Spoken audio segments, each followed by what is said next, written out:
They that wait upon the Lord shall renew their strength. They shall mount up with wings as eagles. They shall run and not be weary. They shall walk and not faint. Teach me, Lord, to wait. And that introduces us to the topic of today, waiting. What does it mean to wait? Have you ever had to wait for something that you need?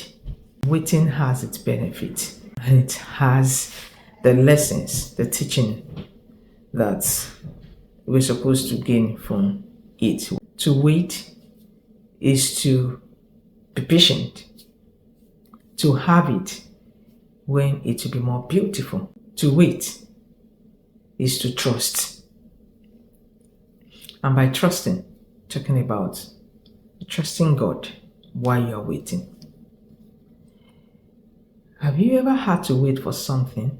Probably you wrote an exam and you had to wait until the result is out. What do you do in the time while you're waiting?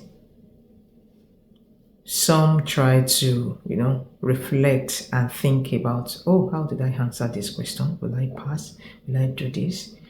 Did I answer it well? Is it according to what the examiner wanted? You think about so many things at the time in your waiting period prior to when the result will be released. To a pregnant woman, waiting is until the 40th week or the 38th week or whatever week that the child is ready to be born. Between the time of conception and delivery, that waiting period.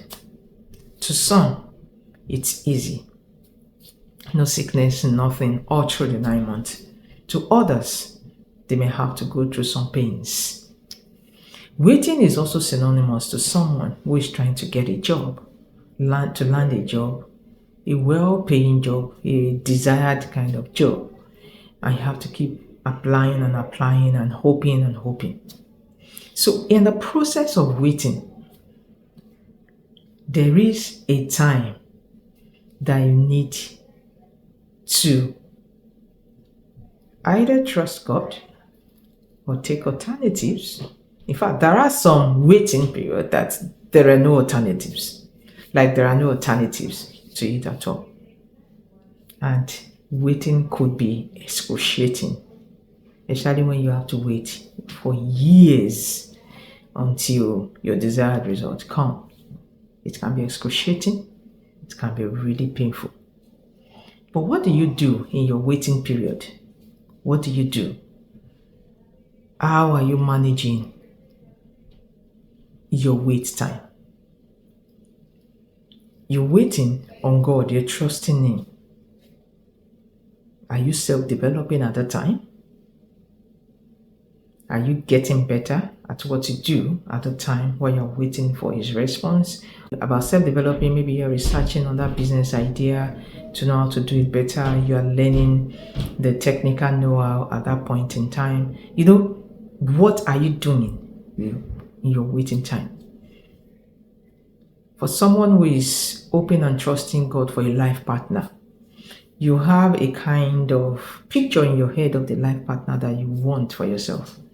Are you also, self-developing yourself to be that kind of life partner to the person? If you want a king as a life partner, are you also adorning and presenting yourself as a queen? What do you need to put in place?